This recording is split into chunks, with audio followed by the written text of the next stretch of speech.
2024 का जो चुनाव है ये बहुत ही विचित्र प्रकार का चुनाव है, क्योंकि चुनाव बिल्कुल ठंडा पड़ गया था।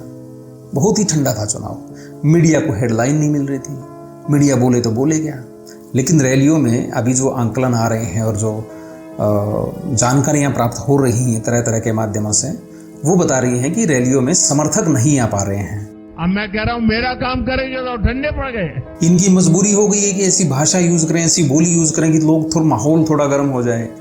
बहुत सारे राज्यों में तो ऐसा है कि जो क्षेत्रीय दल हैं उनको जनता बहुत बहुमत दे रही है। ये चुनाव सच का चुनाव होना चाहिए था। उनको ये बताना चाहिए था कि पिछले 10 साल में उन्होंने क्या किया है।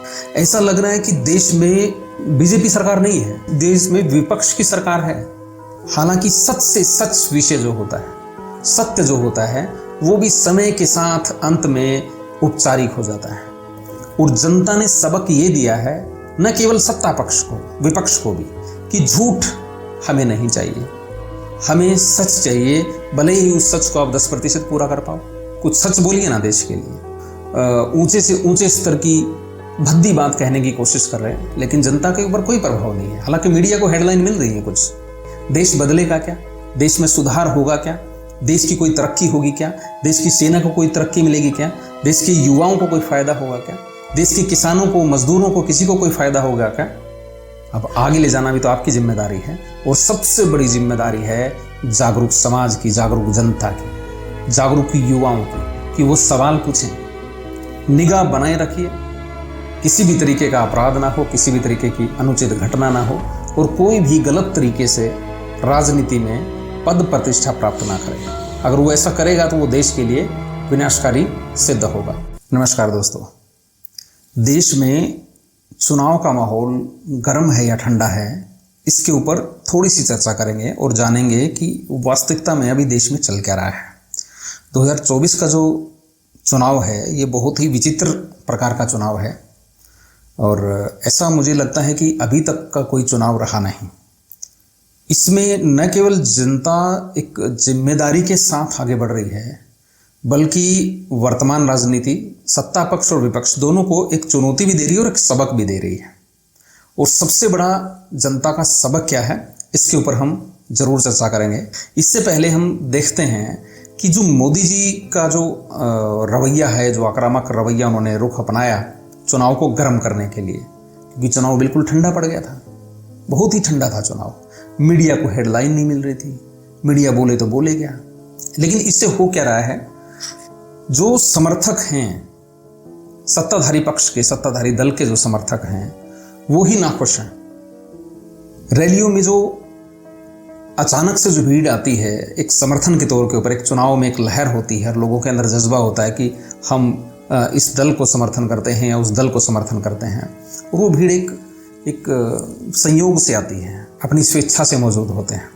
लेकिन रैलियों में अभी जो आंकलन आ रहे हैं और जो जानकारियां प्राप्त हो रही हैं तरह तरह के माध्यमों से, वो बता रही हैं कि रैलियों में समर्थक नहीं आ पा रहे हैं। लोगों की भीड़ को लाया जा रहा है, और उनको हैरानी की बात तो ये है कि कुछ ना कुछ बोल के और बहुत झांसे देकर उनको मुश्किल से लाया जा रहा है, और वो बीच रैली में उठ के चलने लग जाते हैं।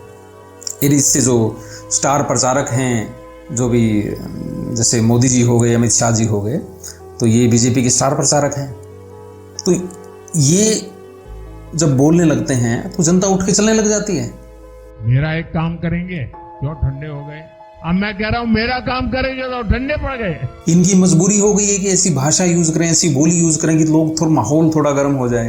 लेकिन लोग सुनने को तैयार नहीं है, क्योंकि समर्थक ही सुन सकता है। दूसरा, मोदी जी के आप फेसबुक के ऊपर जाइए, लाइव वीडियो देखिए, 80% कमेंट आप खुद जाके देख लीजिए, वो आलोचकों के कमेंट हैं, और 20% मुश्किल से समर्थकों के हैं, और वो भी निराशाजनक हैं। कुछ ऐसा उत्साह नहीं लग रहा है। और एक तरफ उन्होंने 400 पार का नारा दे दिया, और दूसरी तरफ ये तो 400 पार क्या, ये तो मुझे लगता है कि बिल्कुल ही माहौल देश में ऐसा बना हुआ है कि पार्टी के पास कुछ बचेगा ही नहीं। कुछ ही जो सशक्त उम्मीदवार हैं धरातल के ऊपर, जिन्होंने थोड़ा बहुत अपना रुतबा कायम किया है, या जो उत्तर प्रदेश की अगर भाषा में बात करें, कुछ बाहुबली हैं जिनके आसपास कुछ लोग होते हैं जो बेनिफिट लेते हैं राजनीति का, या जो पूंजीवादी ढांचा है, ये उद्योगपति हैं, उनके बलबूते ही कुछ उम्मीदवार इनके जीत पाएंगे। बहुत सारे राज्यों में तो ऐसा है कि जो क्षेत्रीय दल हैं उनको जनता बहुत बहुमत दे रही है, अब की बार अचानक से समर्थन दे रही है। और इस समर्थन का एक लाभ होता है राजनीति में, चुनाव में खासकर, कि जो साइलेंट वोटर होता है वो हमेशा, वो किसी का फिक्स नहीं होता, किसी भी दल का फिक्स नहीं होता, वो किसी विचारधारा से लेना देना नहीं होता उसका। और ये कम से कम भी एक सीट के ऊपर 30 से 35% होता है। एक बात याद रखिए, समर्थक कभी भी किसी भी पार्टी को जीत नहीं दिलाते हैं। समर्थक एक लहर बनाने का काम करते हैं, जिससे ये 30 से 35% जो आपका साइलेंट वोटर होता है, इसका झुकाव उस पार्टी की तरफ होता है और इसके ज़्यादा से ज़्यादा मतदाता जो होते हैं उस पक्ष को वोट देते हैं। इसलिए उसकी वोट संख्या है वो ज़्यादा रहती है और उम्मीदवार के जीतने के चांस ज़्यादा बढ़ जाते हैं। लेकिन अब की बार ऐसा नहीं है, समर्थक उत्साह में नहीं है। मोदी जी ने बहुत सारे तर्क और बहुत सारे शब्द ऐसे प्रयोग किए हैं, थोड़े आक्रामक हो, माहौल गर्म हो, लेकिन माहौल ठंडा है, क्योंकि वो लोग जिनके ऊपर वो टिप्पणी कर रहे हैं वो बिल्कुल चुप हैं, बिल्कुल शांत हैं वो, क्योंकि उनको पता है अगर कुछ भी ऊल जुलूल हुआ तो फायदा इन्हीं को जाना है। और चुनाव बिल्कुल ठंडा होने की वजह से अब आंतरिक अंतर्विरोध भी पैदा हो गया है। होना ये चाहिए था कि मोदी जी को कम से कम सच बोलना चाहिए था इस चुनाव में। ये चुनाव सच का चुनाव होना चाहिए था। उनको ये बताना चाहिए था कि पिछले 10 साल में उन्होंने क्या किया है।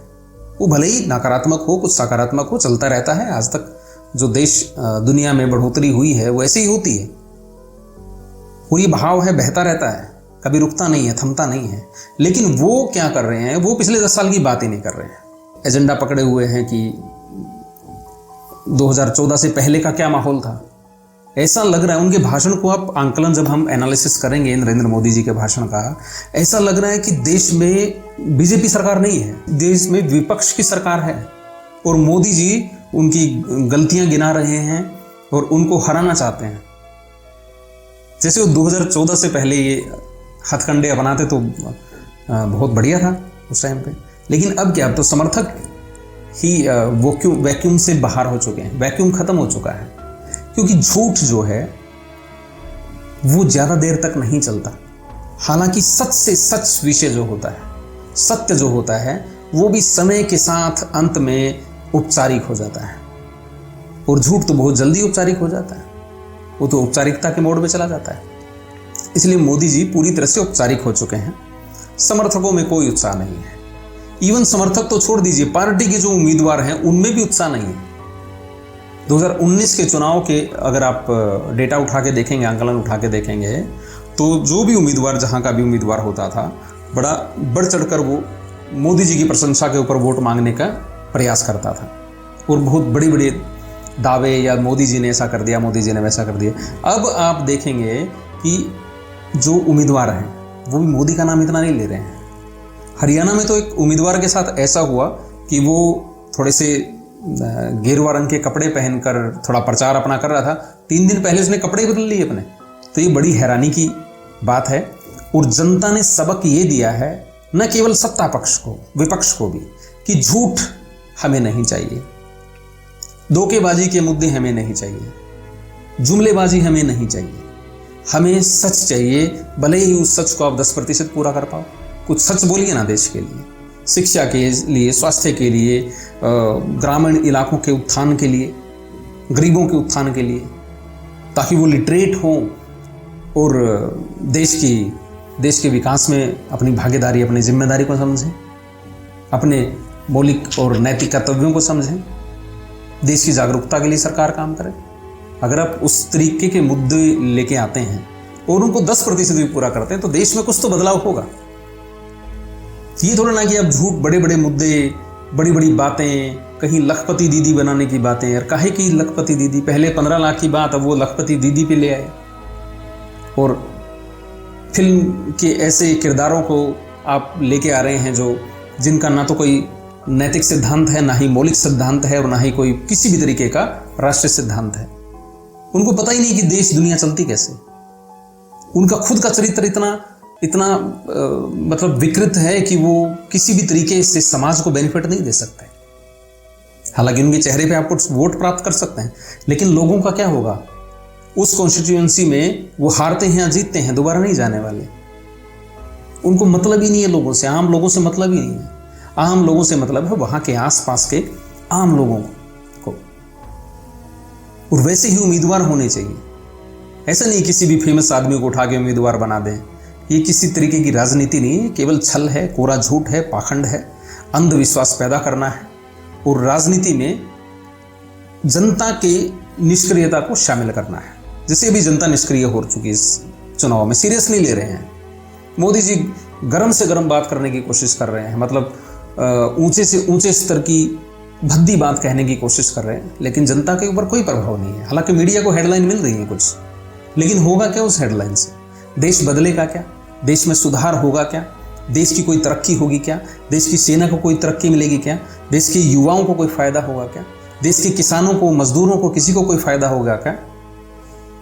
देश के हेल्थ सिस्टम को कोई फायदा होगा क्या? देश के एजुकेशन सिस्टम को कोई फायदा होगा क्या? नहीं, कुछ फायदा नहीं होगा, कुछ भी फायदा नहीं होगा। तो इसलिए राजनीति के लिए एक सबक है जनता की तरफ से कि वादा कीजिए जो सच्चा हो, मुद्दे जनता के सामने वो लेके आइए जिनको पूरा किया जा सके, और उनमें से अगर कुछ ना भी पूरे तो माफी मांग लीजिए, क्योंकि ये ताकत जो है अहंकार की ताकत नहीं है, ये लड़कर जीतने वाली ताकत नहीं है, ये जनता से हाथ जोड़कर मांगने की ताकत है। और आपने अगर कोई सत्ता में कोई पद प्राप्त कर लिया है तो अहंकार में मत आइए मोदी जी, या कोई और भी किसी राज्य का मुख्यमंत्री हो या कोई मंत्री हो, अहंकार में मत आइए। कोशिश कीजिए समाज के लिए कुछ कर सकें, थोड़ा थोड़ा भी करते चलेंगे। कुछ आप करेंगे, कुछ आगे वाले करेंगे, कुछ उसके बाद आएंगे वो करेंगे, चलता रहेगा देश ऐसे ही। अब तक ऐसे ही तो चला है, कम से कम यहां तक तो पहुंचा है।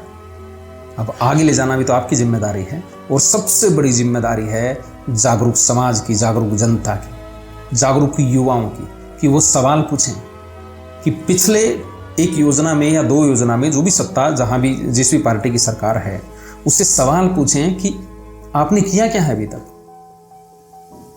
अगर वो सवाल का जवाब घुमा फिरा कर देते हैं तो उसका जूतों की माला से स्वागत कीजिए।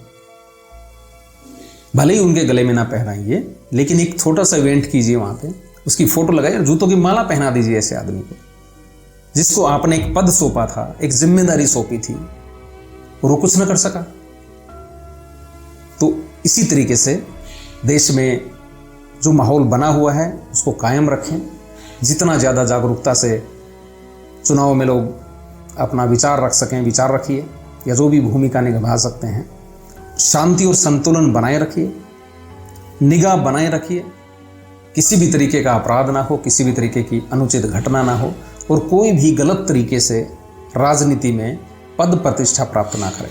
अगर वो ऐसा करेगा तो वो देश के लिए विनाशकारी सिद्ध होगा। धन्यवाद दोस्तों, वीडियो को शेयर जरूर कीजिएगा।